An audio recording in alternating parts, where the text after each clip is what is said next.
O senhor aqui, estava bem aqui, né? O senhor prefere pedestal? Não, posso segurar aí. Quebra.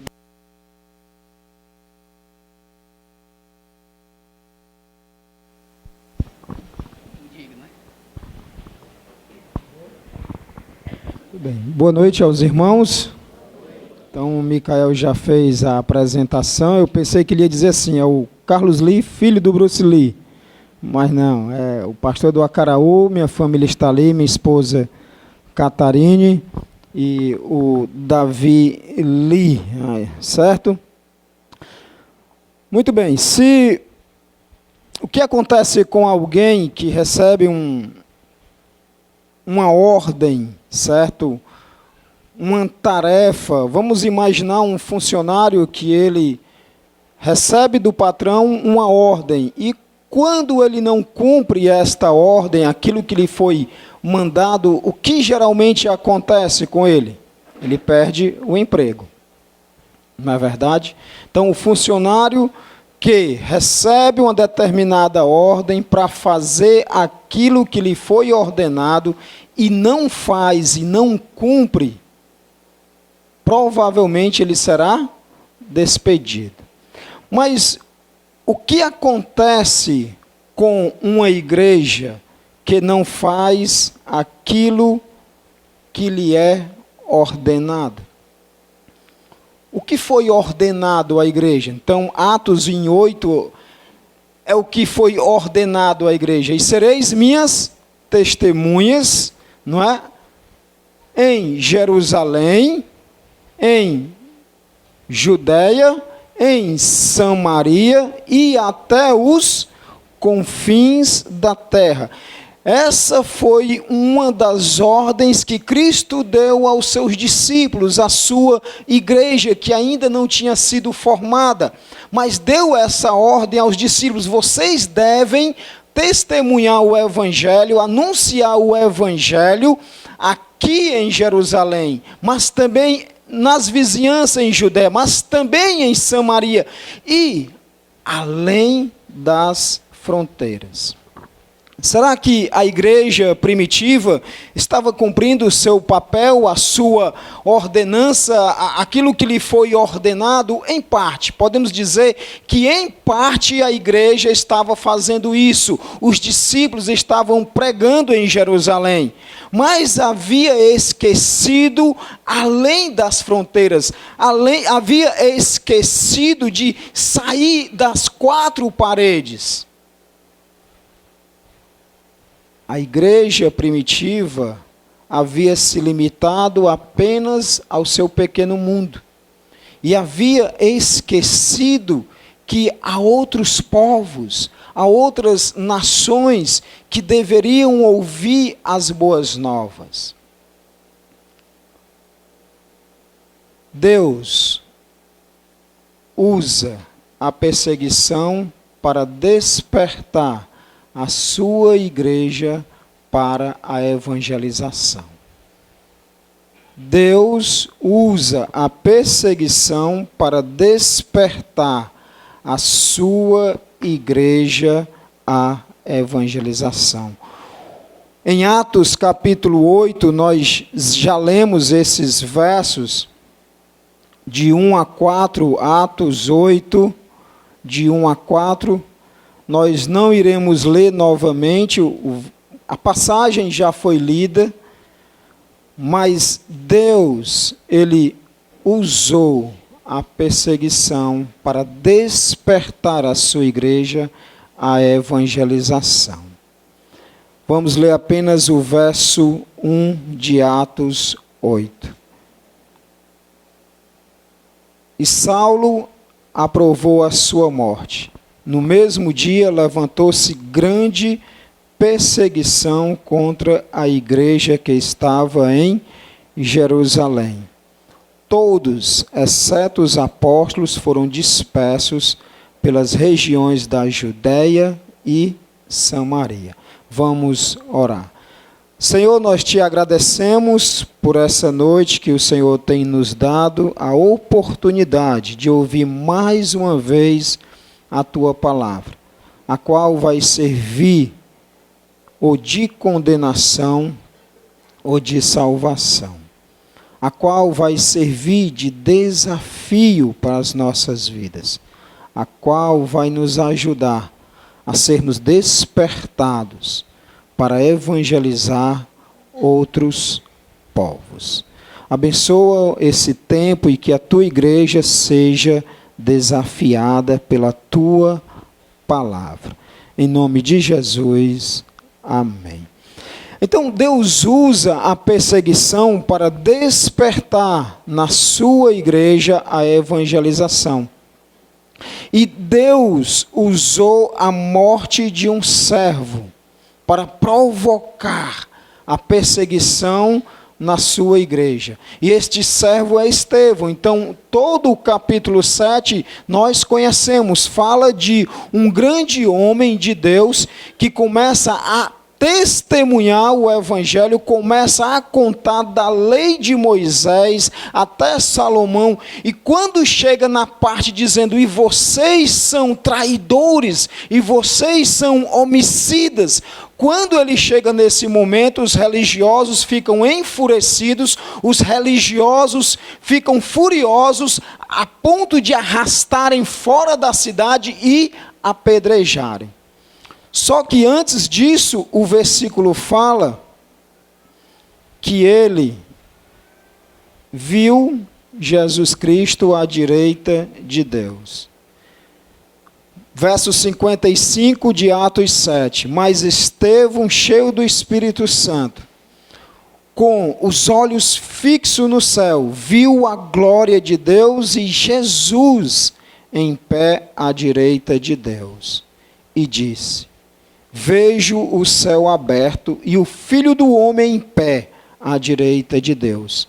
Então eles gritaram e, tampando os ouvidos, lançaram-se juntos contra ele. E, empurrando-o para fora da cidade, o apedrejaram.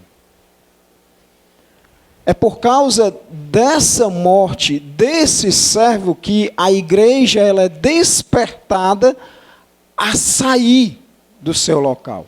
Então, veja que a continuação no verso 8, capítulo 8, verso 1, e que diz, e também Saulo consentiu na morte dele, e fez-se naquele dia uma grande perseguição contra a igreja que estava em Jerusalém, e todos foram dispersos pelas terras da Judéia e da Samaria. Até então estavam só em Jerusalém. Deus teve que usar a perseguição, Deus teve que usar um servo, ele teve que morrer pelo evangelho para que a igreja fosse despertada. Verso 2 de Atos 8. E uns homens piedosos foram enterrar Estevão e fizeram sobre ele grande pranto. Verso 3. E Saulo assolava a igreja, entrando pelas casas e arrastando homens e mulheres, e os encerrava na prisão. Verso 4. Mas os que andavam dispersos iam por toda a parte anunciando a palavra. A perseguição é o vento que atiça o fogo do Espírito Santo. A perseguição, em vez de destruir a igreja, a perseguição ela promove a igreja. Diz um autor o seguinte, chamado um autor Simon, ele diz assim, os profetas do Antigo Testamento ensinavam que, quando um judeu vivia disperso ou na dispersão, é porque ele estava recebendo um justo castigo de Deus por sua desobediência. Por outro lado, no Novo Testamento, a igreja no Novo Testamento, quando estava dispersas, era o meio que Deus usava para que outros povos, outras nações, ouvissem o Evangelho. O que esse autor diz é claro, ele diz, olha, uma vez que no antigo a dispersão era por causa da desobediência, no Novo Testamento agora a dispersão é o meio pelo qual Deus usa para que a igreja saia das suas quatro paredes e testemunhe o evangelho para toda criatura. A morte de Estevão provocou grande perseguição na igreja. A gente viu isso em Atos 8, de 1 a 3. Sabe, do ponto de vista humano, aquele dia foi um dia tenebroso, porque o verso 2 diz assim: e os homens piedosos foram enterrar Estevão. Ninguém gosta de enterrar um ente querido, ninguém gosta de ver alguém que você ama ser morto, ainda mais uma pessoa que foi morta por ser um servo de Jesus Cristo, por não fazer nenhum crime. Do ponto de vista humano, foi um dia tenebroso para os crentes. Ver um servo de Deus morrendo injustamente, ver um servo de Deus sendo apedrejado até a morte. Eu sempre costumo falar isso na igreja, aonde eu estou, lá em Acaraú. Eu estou aqui hoje, né? Mas quando eu estou lá em Acaraú, diga assim: eu quero que vocês criem na sua mente isso. Uma coisa é eu falar assim: Estevão foi apedrejado. Aí você diz, e daí? Agora tente fazer isso na sua mente. Tente criar alguns desenhos na sua mente. Tente criar alguns hologramas na sua mente e ver o que aconteceu e como foi que aconteceu e como Estevão se sentiu quando foi apedrejado. Uma pedra dói, e dói, e muitas pedras doem mais. Foi assim a morte do servo de Deus.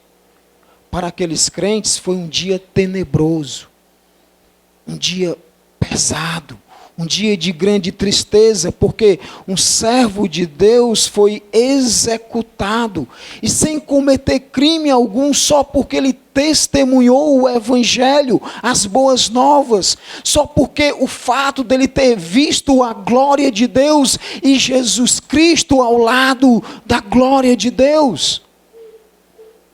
E os homens usaram essa palavra de Estevão para matá-lo. Aquele dia foi um dia tenebroso para aqueles crentes, por ver um de seus irmãos em Cristo sendo arrastados e preso. Porque o verso 3 diz assim: e Saulo assolava a igreja e entrando pelas casas, e arrastando homens e mulheres, e levava para a prisão. Criou isso na sua mente, fez a imagem. É alguém que chega na casa do outro e arrasta estes servos, arrasta os filhos de Deus pelos cabelos, à força, e alguns usam até os braços. A Bíblia não fala, mas acredito eu, suponho eu, que alguns sequer davam bofetadas nesses crentes. Pense, foi um pior dia dessas pessoas em que estavam em suas casas e por ter a fé em Cristo, foram arrastados de suas casas e presos injustamente. Quantas vezes você foi arrastado da sua casa por causa da sua fé? Talvez o pastor tenha ido lá só para lhe exortar quando você falta muito, né? Mas nunca aconteceu isso comigo. Nunca alguém chegou na minha casa ou em qualquer outro local me puxando pela gola da camisa ou me esbofeteando por causa da minha fé em Cristo.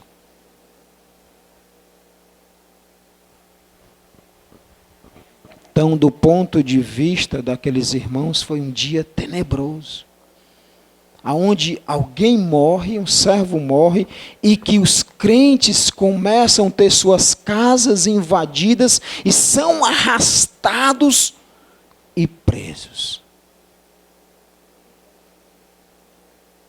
Mas, do ponto de vista de Deus, foi o começo de um grande despertamento espiritual.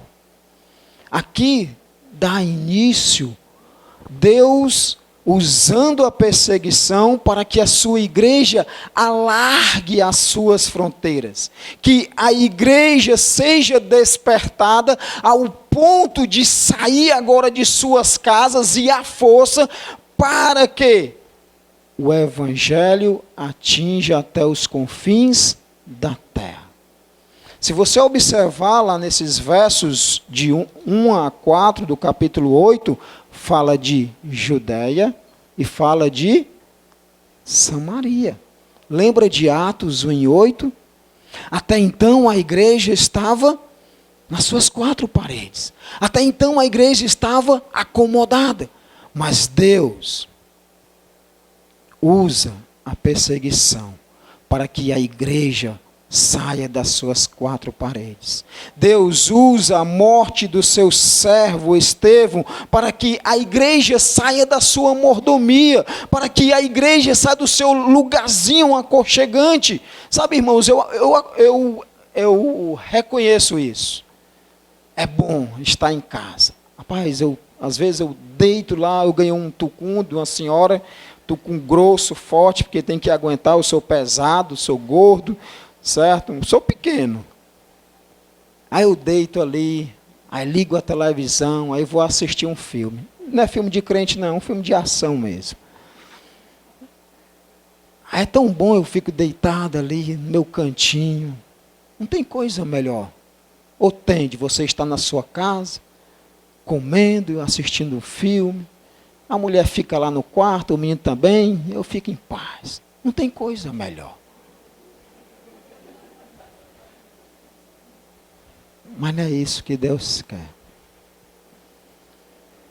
Com a morte de Estevão, um vento forte da perseguição soprou sobre a igreja de Cristo, para despertá-la à evangelização. Aqueles irmãos estavam bem em suas quatro paredes, tinham cultos nos lares, tinha pregação da palavra, tinha testemunho, tinha oração. Mas eles estavam faltando alguma coisa. Eles estavam esquecendo de que faltava Judeia. Eles estavam esquecendo de que faltava Samaria. Eles estavam esquecendo de que faltavam os confins da terra. Quero que você olhe o verso 1 do capítulo 8 de Atos.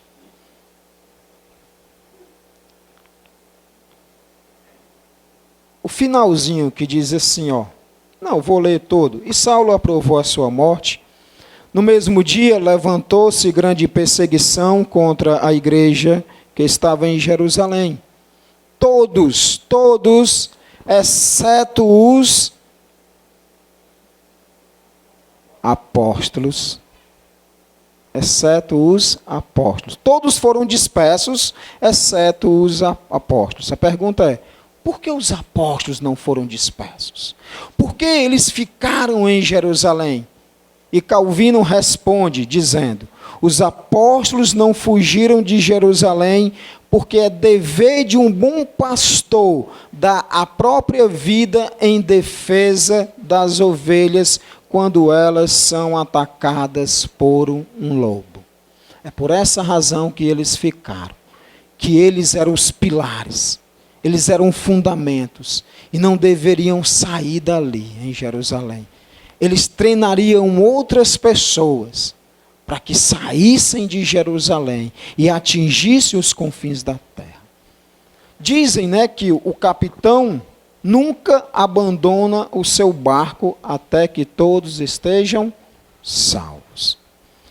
Minha pergunta é, o que será necessário para Deus fazer, para que nós venhamos a sermos despertados para a evangelização? Eu não leio mentes não, ainda não.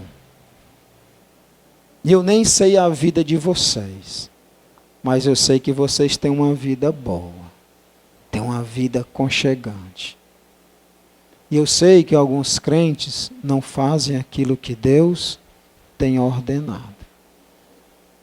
Minha pergunta é, o que será necessário para Deus fazer em tua vida para que você seja despertado para a evangelização.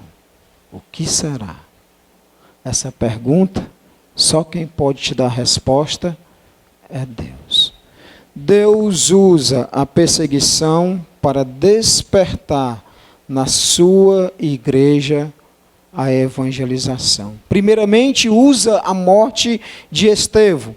Em seguida, essa perseguição, ela gerou a dispersão da sua igreja. Verso 4. Então, Deus usa a perseguição para fazer com que a igreja seja dispersa. Verso 4 do capítulo 8 de Atos. A perseguição aqui acarretou na grande dispersão, mas os que andavam dispersos iam por toda parte anunciando a palavra. Os que fugiram, os que correram, os que saíram de Jerusalém para não ser preso por causa da perseguição, anunciavam o evangelho, pregavam as boas novas. Lembram da ordem de Cristo? Lembra o que Cristo disse à sua igreja? Pregai o evangelho a toda criatura. Sejam minhas testemunhas em Jerusalém, Judeia, Samaria e até em Acaraú, Preá. A comissão estava sendo cumprida aqui através da perseguição. Sabe, irmãos, a perseguição não é um acidente de percurso. A perseguição é o meio pelo qual Deus usa para que a sua igreja seja dispersa e pregue o evangelho. Quando a igreja é perseguida, Deus não perdeu o controle. Deus está no controle da sua igreja. E lembra, a perseguição nunca destruiu a igreja. Pelo contrário, quando a igreja que é dispersa, ela alarga suas fronteiras. Quando nós somos perseguidos, é que de fato nós estamos andando no caminho certo.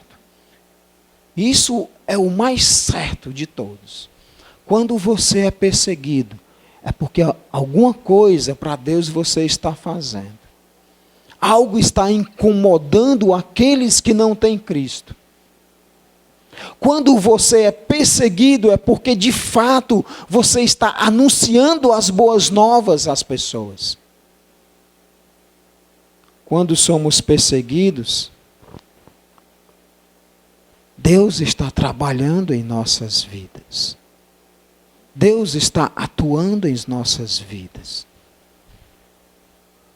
Uma igreja que se espalha além da sua zona de conforto, ela impacta o mundo.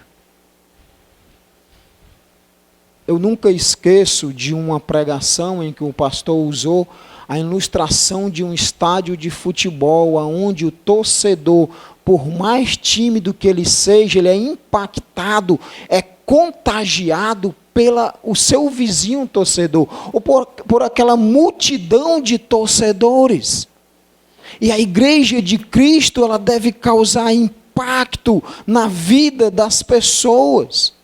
A igreja de Cristo deve sair das suas quatro paredes para que outras vidas sejam transformadas. Todos nós somos exemplos disso.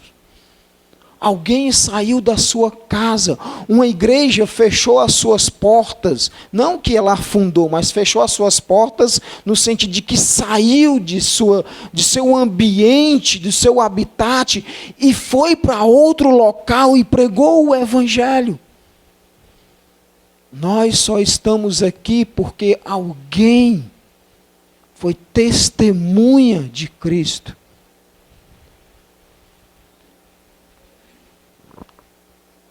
Calvino disse corretamente que, pela maravilhosa providência de Deus, a dispersão dos fiéis levou muitos à unidade da fé.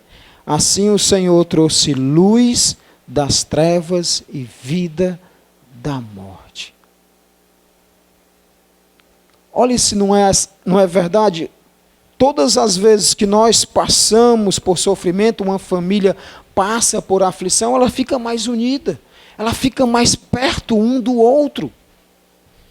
Semelhante à igreja de Cristo, quando passa por perseguição, a sua fé aumenta, a unidade aumenta, a comunhão aumenta.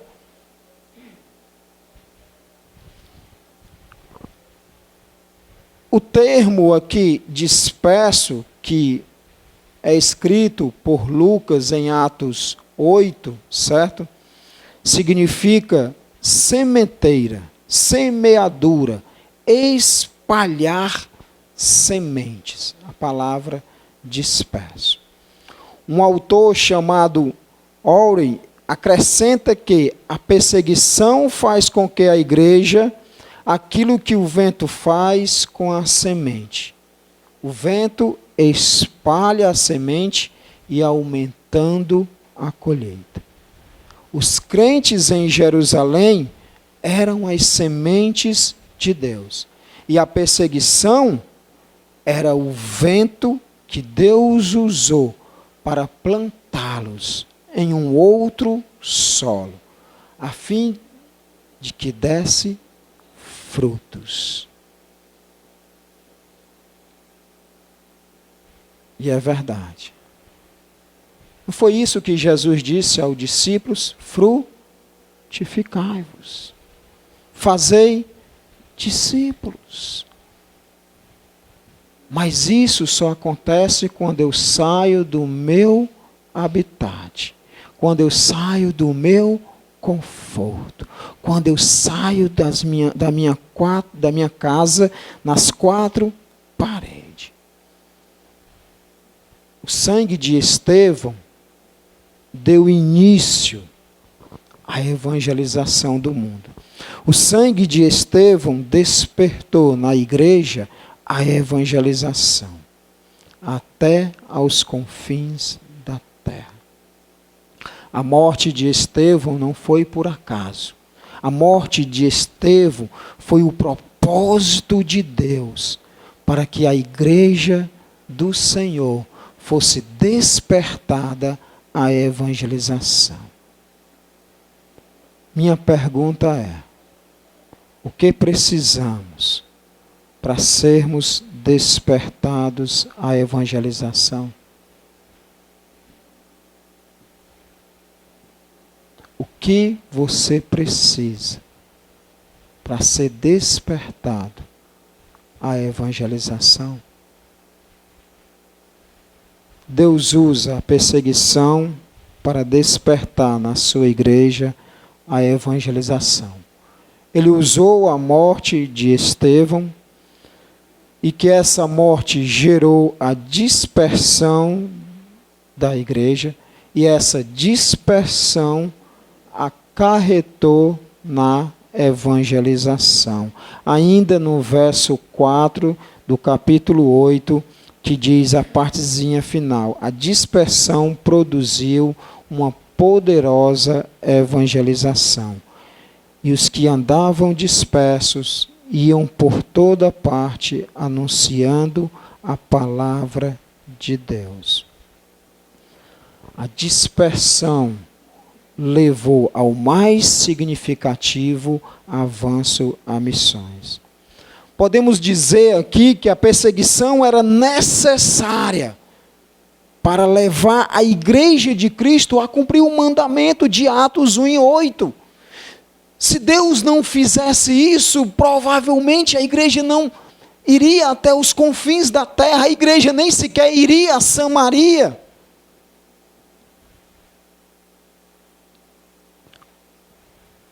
Grandes exemplos da perseguição, irmãos, redundou em crescimento. A perseguição à igreja nunca fecha as portas, nunca acaba com a igreja. Ela cresce cada vez mais. Lembra do Sinédrio quando prendeu Pedro, não é? E disseram: olha, Pedro, nós vamos te soltar. Mas vamos fazer um acordo. Você não fala mais de Jesus, tá bom?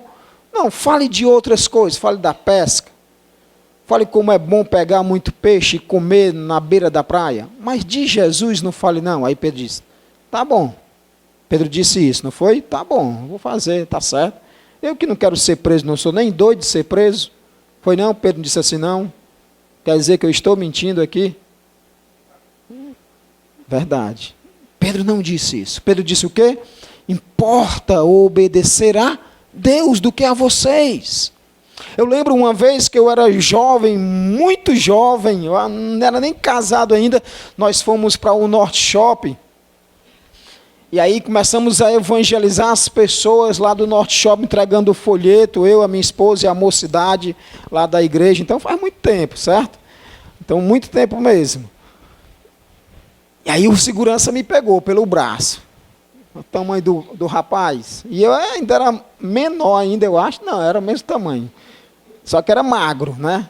Aí pegou pelo... Rapaz, você não pode fazer isso aqui não. Certo? Aí eu disse, por quê? Porque não pode. Aí eu usei essa passagem de Atos, né? Lá de Pedro. Rapaz, o povo prefere obedecer a Deus do que a homens. Aí ele disse assim, ó, se eu pegar você por aqui, você vai entrar num quartozinho ali comigo, viu? E eu não sabia que quarto era esse, né? Mas ele me soltou, mas a gente continuou evangelizando. Sabe, quando Pedro foi preso, não diminuiu o crescimento da igreja, a igreja aumentou mais ainda. Quando ele saiu, estava pregando a Cristo de novo, estava anunciando o evangelho. Lembra também quando Paulo prendia os crentes, Paulo antes da conversão dele, antes de ser convertido, Paulo prendia os crentes, e nesse capítulo 8 de Atos, no lugar dos que foram dispersos, se esconder e não mais pregar o evangelho, o que eles fizeram? Anunciaram o evangelho, porque a dispersão, irmão, da igreja, fez com que a igreja evangelizasse, a igreja anunciasse a palavra. Os crentes daquela época não tinham medo de ser mortos pela causa de Cristo. Os crentes daquela época não tinham medo de ser presos por anunciar o evangelho. A igreja sempre cresceu diante da perseguição. Lembra quando os imperadores romanos tentaram deter a igreja, queimando os crentes e jogando nas arenas, para que fossem mortos, comidos pelos leões? A igreja parou, a igreja deixou de anunciar o evangelho, a igreja continuou a anunciar o evangelho.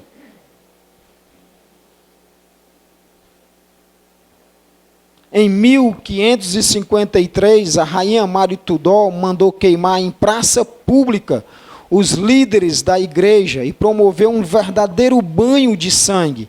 Porém, com a sua morte precoce em 1558, a igreja da Inglaterra floresceu com mais vigor e surgiu um dos mais poderosos movimentos de reforma e reavivamento na Inglaterra, os puritanos, ou puritanismo.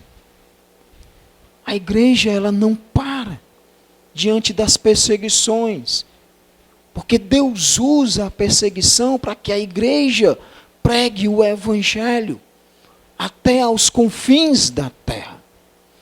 Ninguém pode deter os passos da igreja. Ninguém pode calar a voz do evangelho.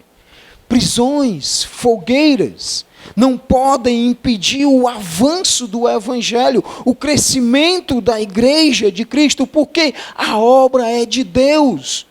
E tudo vai ocorrer conforme a sua vontade. Eu sempre gosto de falar um pouco, quando eu chego nessa parte, que alguns crentes, não sei qual a posição dos irmãos na política. Eu sei a do Mateus que ele falou ontem, ele nem é da esquerda e nem é da direita, ele disse que é de Cristo, né? Tudo bem. Mas muito crente tem medo, ou teve medo, né? Muitos crentes tiveram medo, se Haddad tivesse assumido o poder. Muitos crentes tiveram medo, se ele assumir o poder, vai fechar as igrejas, vai fazer isso, e não sei o que mais lá. Quem é que coloca as autoridades no poder? Deus. E se Deus permitir e usar qualquer homem no governo para perseguir a igreja, é porque Deus tem um propósito. Porque talvez tenhamos ou estejamos dormindo, e não estejamos fazendo aquilo que Deus ordenou, que é a evangelização, a pregação da palavra. Eu não vou citar nomes aqui porque está sendo gravado e vai cair, né, na internet. Mas quantos crentes foram para a carreata depois que o Flamengo foi campeão? Eu conheci alguns. Alguns crentes foram para a carreata. Aí eu fiquei me perguntando, será que eles iriam se alguém marcasse uma evangelização no bairro? Provavelmente não. Então, sabe, eu não tenho medo se Deus colocar o Lula de volta no poder. Porque Ele está no controle da história. É Ele quem coloca e é Ele quem tira.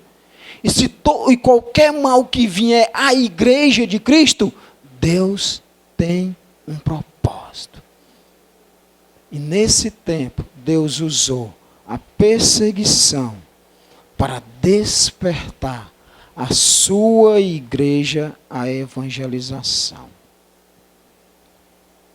O projeto, irmãos de Deus, é que o evangelho seja pregado ao mundo inteiro.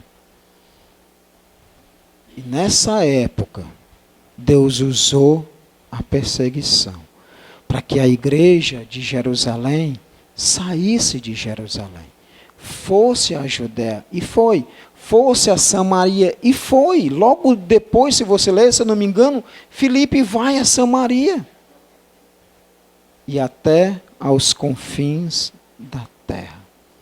Mas a evangelização, ela exige dinheiro, ela exige tempo e vida.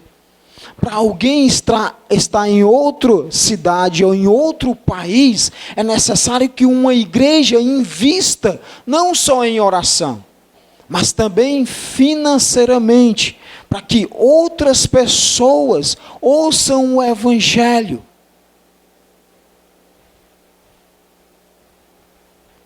O grande esportista londrino Charles Studd disse o seguinte: e isso eu quero que você preste bem atenção. Se estava dormindo, acorde agora. Acordou? Pronto. Lá na igreja eu sempre costumo dizer, pode dormir, não pode roncar, mas pode dormir.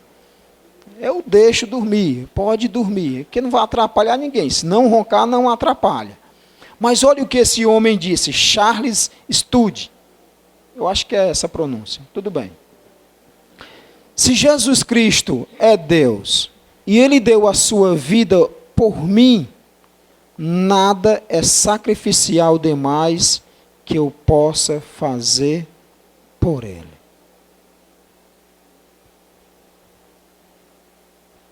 Cristo, sendo o próprio Deus, morreu por mim, morreu por você. E o que fizermos não é nenhum sacrifício, porque o sacrifício maior Ele pagou na cruz do Calvário.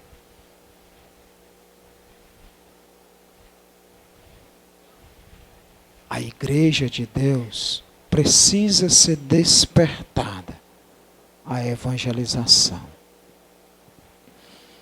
A igreja que não evangeliza, ela precisa ser evangelizada. Precisamos entender que o evangelho é o poder de Deus para a salvação de todo aquele que crê. E sabe qual é a única agência do reino de Deus responsável para levar essa mensagem até os confins da terra? A igreja. É a igreja de Cristo. É a igreja do Senhor. Deus usa a perseguição para despertar a sua igreja à evangelização. Ele usou a morte do servo Estevão, e essa morte acarretou na dispersão da igreja, e a igreja dispersa anunciou o evangelho até aos confins da terra. Que nós sejamos despertados pela palavra de Deus para pregar o evangelho a outras pessoas. Que Deus nos abençoe, irmãos. chamar o irmão Micael. Muito obrigado pelo convite.